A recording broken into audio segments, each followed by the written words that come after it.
Good morning Vizag. Hi friends, ఎలాగున్నారు అందరూ day 1 video చూసారనుకుంటున్నాను. ఒకవేళ ఎవరైనా కొత్తగా వచ్చి చూడకపోతే ఇది మన డే 2 వీడియో.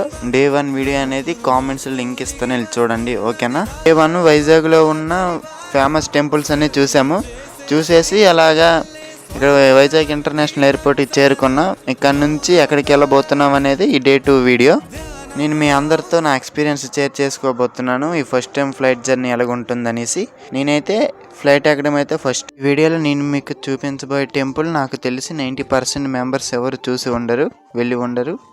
మనం అన్నీ పరిగెట్టించే మెట్లు కదా, ఆ మెట్ల మీద శ్రమ లేకుండా పరిగెట్టి బస్సు దగ్గరికి చేరుకున్నామండి. అయ్య బాబోయ్, నేను ఊహించిన కన్నా చాలా పెద్దగా ఉందండి ఈ ఫ్లైట్. అలా టేకాఫ్ అయిపోయింది. నేను ఫస్ట్ టైం కదా, నేను ఎలా ఫీల్ అవుతున్నాను మా ఫ్యామిలీ వాళ్ళు చూస్తుంటే నేను మాత్రం వీడియో రికార్డ్ చేసుకుంటున్నానండి.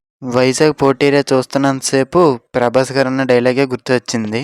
ఇది పోర్ట్ ఏరియా, నా వాళ్ళు బతుకుతున్న ఏరియా. డైలాగే గుర్తు తెచ్చుకొని అలా చూస్తున్నామండి.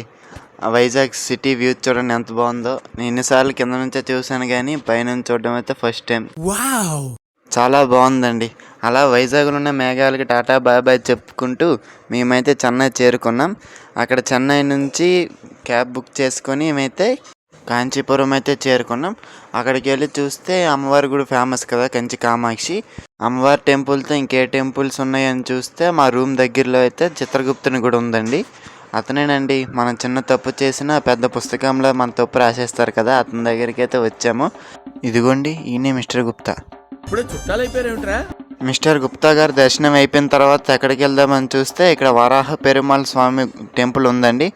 విష్ణుమూర్తి వామన అవతారం ఎత్తి బలచక్రవర్తిని పాతాల్లోకి పంపివేశారు కదండి, ఆ టెంపుల్ దగ్గరికి వచ్చాము. ఇక్కడ దర్శనం అయిపోయిన తర్వాత నెక్స్ట్ డే కోసం అయితే ప్లాన్ చేసాము. మేము డే 3 ఎక్కడికి వెళ్ళాము తెలుసుకోవాలనుకుంటే ప్లీజ్ లైక్, షేర్, సబ్స్క్రైబ్. కామెంట్స్లో డే 3 అని కామెంట్ చేయండి. Thank you.